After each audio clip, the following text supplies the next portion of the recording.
ఈ బిర్యానీని అస్సలు మిస్ కాకండి. స్కిప్ చేయకుండా వీడియో మొత్తాన్ని చూసేయండి. హాయ్ అండి. Welcome back to Shahi super kitchen and vlogs.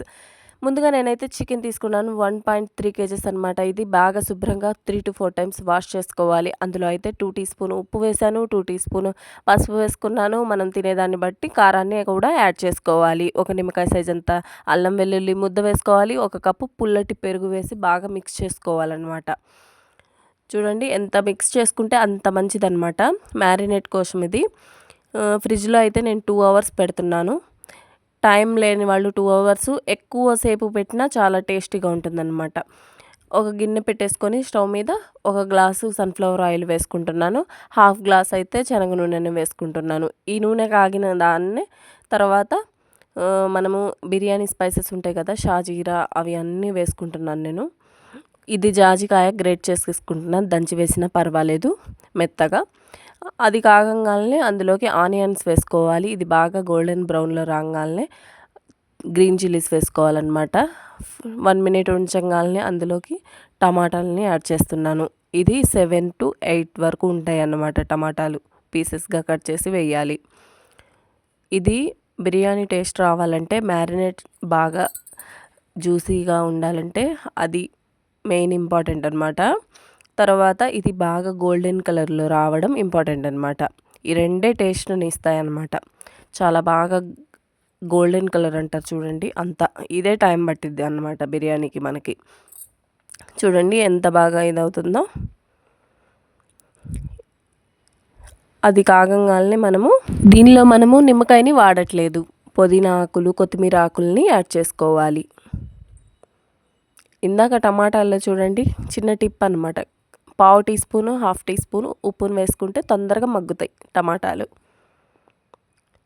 మొత్తం కూడాను లేట్ ఇదే అన్నమాట, గోల్డెన్ కలర్లో రావాలన్నమాట.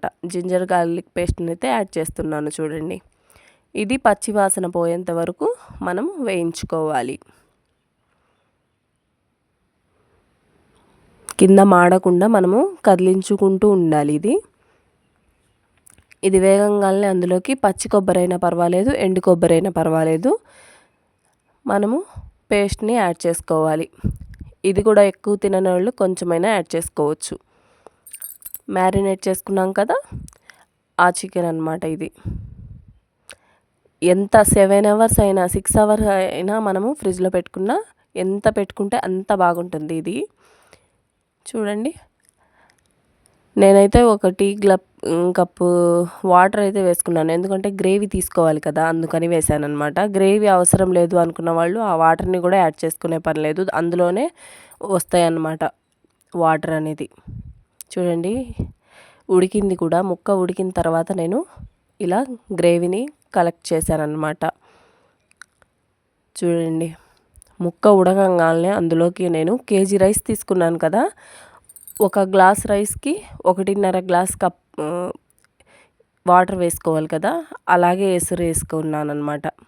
నాకైతే ఆ చెంబు ఒక సోలెడు ఉంటుంది కదా, దానికైతే ఆ చెంబు కరెక్ట్గా వాటర్ సరిపోతుంది. వాటర్ వేయంగానే అందులోకి ఉప్పు వేసుకోవాలన్నమాట. ఇందాక చూపించాను కదా, అలా వేసుకుంటే సరిపోతుంది కేజీ బియ్యానికైతే. చూడండి ఎసురు వచ్చిన తర్వాత మనము ఇదైతే 1 గంట అయినా 2 గంటలైనా నానబెట్టుకుంటే మంచిదన్నమాట. వాటర్ అంటున్నాను, సారీ, ఈ బియ్యం అన్నమాట. ఎసరు వచ్చిన తర్వాత అసలు మెయిన్ ఉప్పు మర్చిపోకండి. తర్వాత చూడండి ఇంకొంచెం వాటర్ ఉంది అనగా నేను దమ్కి పెట్టేసుకోవాలి కదా, అప్పుడు నేను గీని వేస్తున్నాను చూడండి దమ్కి పెట్టిన తర్వాత అందులో వాటర్ అంతా కొంచెం అబ్జర్వ్ చేసుకుంటూ ఉంటుందన్నమాట. కట్టెల పొయ్యి అయితే ఇంకా సూపర్గా ఉంటుందన్నమాట, పలుకులుగా. చూడండి బిర్యానీ అయితే రెడీ అయింది.